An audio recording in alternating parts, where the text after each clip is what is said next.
শুধু নারী নির্যাতন বলা হয়, কিন্তু পুরুষ যে নির্যাতিত হচ্ছে তার প্রমাণ আমি জেলে গেছি, আমি পাগলাগারও দেখেছি।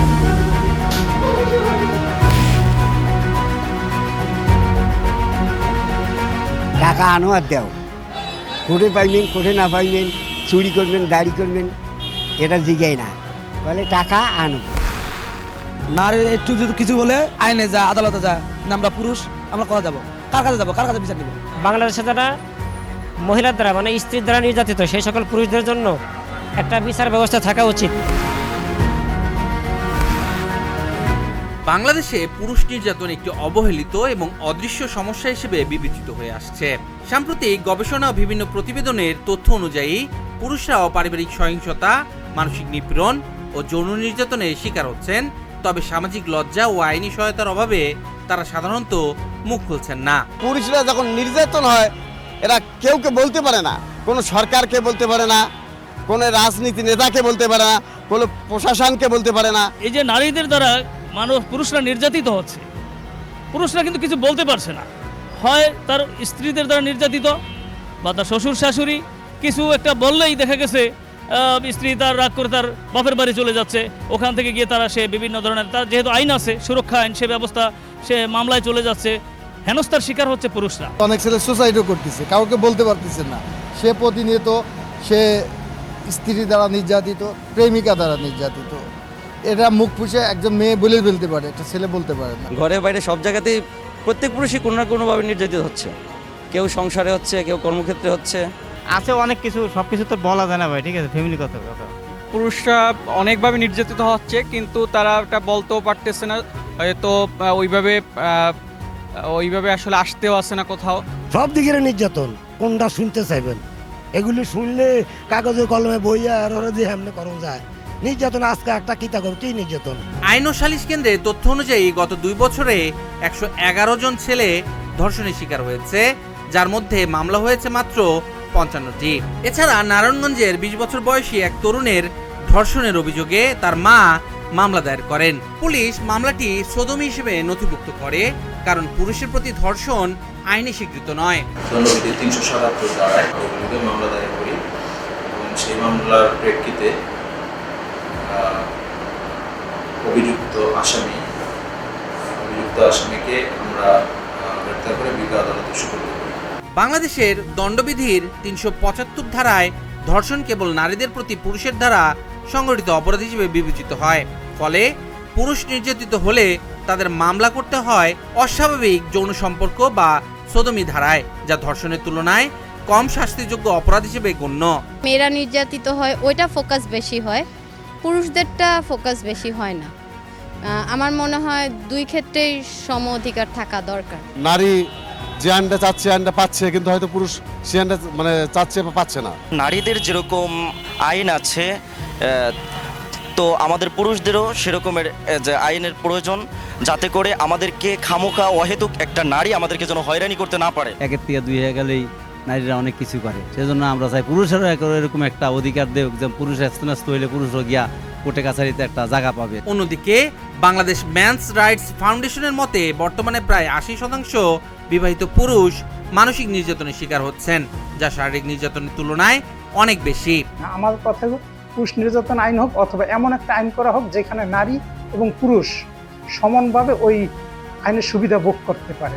নারীর ইচ্ছার বিরুদ্ধে যদি পুরুষ করে, ওইটা দর্শন হয়, আর যদি পুরুষের ইচ্ছার বিরুদ্ধে নারী করে, এটাও কিন্তু দর্শন হয়। এই জন্য দর্শন আইনটা সংশোধন করা জরুরি।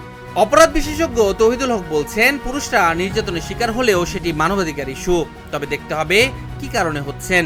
বলেন, ধর্ষণের সংজ্ঞায় ব্যক্তি শব্দটি অন্তর্ভুক্ত করা দরকার, যাতে পুরুষের আইনি সুরক্ষা নিশ্চিত হয়। আমরা যে জেন্ডারগত যে অসহনশীলতা দেখছি, নারী পুরুষের প্রেক্ষাপটে যে পরস্পরের বিরুদ্ধে যে অসহনশীলতার একটা প্রেক্ষাপট, কিংবা ক্ষেত্র বিশেষে অসহিষ্ণুতা, এবং এই বিষয়টিকে কেন্দ্র করে জেন্ডার ভিত্তিক যে ভায়োলেন্সের যে প্রসঙ্গ, এই ব্যাপারগুলোকে একেবারে একজন শিক্ষার্থীকে বা একজন শিশুকে তার প্রাথমিক পর্যায়ের যে শিক্ষা, এই ধারা থেকেই, বা আমরা এটা বলি যে একেবারে প্রাথমিক স্কুল থেকে এই ব্যাপারগুলোকে তাকে ধাপে ধাপে শেখানো, এবং এটা শেখানো সম্ভব হলেই একটা পর্যায়ে গিয়ে যে এখানে নারী পুরুষের মধ্যে যে বিভেদ, বিভাজন, দ্বন্দ্ব আমরা দেখছি জেন্ডারকে কেন্দ্র করে, এগুলোকে প্রশমিত বা নিয়ন্ত্রিত হবে, এবং মানুষের মধ্যে অর্থাৎ নারী পুরুষের মধ্যে একটা সৌহার্দ্য বোধ তৈরি হবে, এবং একটি সমাজকে এগিয়ে নেওয়ার জন্য এই পরস্পর সৌহার্দ্য বোধই হলো সবচেয়ে বেশি গুরুত্বপূর্ণ।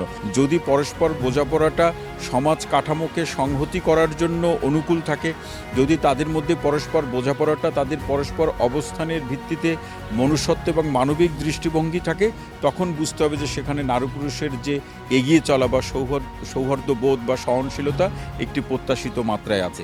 কিন্তু যদি বিপরীত ধারাগুলো থাকে, অর্থাৎ এক পক্ষ আরেক পক্ষকে সহজে গ্রহণ করতে পারছে না, এক পক্ষ আরেক পক্ষের এগিয়ে যাওয়ার প্রশ্নে নানা ধরনের বাধা বিপত্তি সৃষ্টি করছে, এবং এই বাধা বিপত্তি সৃষ্টি করে এক পক্ষ আরেক পক্ষকে দমিয়ে দেওয়া অথবা থামিয়ে দেওয়ার চেষ্টা করছে, তখন বুঝতে হবে যে ওই সমাজে নারী পুরুষের যে এগিয়ে যাওয়ার প্রেক্ষাপট বা সহনশীলতার যে সূচক কিংবা অগ্রগতি ঠিক কাঙ্ক্ষিত ধারায় পরিচালিত হচ্ছে না। তো সেই প্রসঙ্গ ধরে আমাদের যদি আমরা কাঙ্ক্ষিতভাবে সমাজ কাঠামোকে সামনের দিকে পরিচালিত করতে চাই, আমাদের নারী পুরুষের মধ্যে পরস্পর সহনশীলতার মনোভাব মানে সেটি সৃষ্টি করা, এবং পরিবার এবং পরিবারের বাইরে সমাজের সর্বত্র এই সহনশীলতার সংস্কৃতির যাত্রা আয়োজন করতে পারলেই সমাজের মধ্যে একটা স্থিতিশীলতা তৈরি হবে সম্পর্কের প্রশ্নে, যেটি আমাদের সকল দিক থেকে পরিবার কিংবা একজন মানুষকে বা নারী অথবা পুরুষকে স্বস্তিদায়ক অবস্থায় তার জীবন উদযাপন করার সুযোগগুলো তুলে ধরবে। এদিকে আইন বিশেষজ্ঞ ও মানবাধিকার সংগঠনগুলো বলছে, পুরুষ নির্যাতনের সমস্যা সমাধানে আইনি সংস্কার, সামাজিক সচেতনতা বৃদ্ধি, সহায়তা কেন্দ্র স্থাপন ও গবেষণা ও তথ্য সংগ্রহের মাধ্যমে সমস্যার প্রকৃত চিত্র উদ্ঘাটন জরুরি। বাংলাদেশের যে প্রচলিত আইন এবং বিধিবিধান আছে, সেই বিধিবিধান অনুযায়ী আমাদের দেশে পুরুষদের প্রতিকারের জন্য বাংলাদেশে কোনো আইন নেই। নারীদের জন্য একাধিক আইন হয়েছে, একাধিকবার সংশোধন হয়েছে, সর্বশেষ 25/3 সংশোধন হয়েছে। তারা কিভাবে প্রতিকার পাবে? পুরুষ যে বিভিন্নভাবে নিপীড়িত, লাঞ্ছিত, এবং প্রত্যেকটা ঘরে ঘরে বিভিন্ন পুরুষ আমরা সকলেই বিভিন্নভাবে নির্যাতিত হচ্ছি, কিন্তু আমাদের জন্য আসলে কোনো আইন নেই।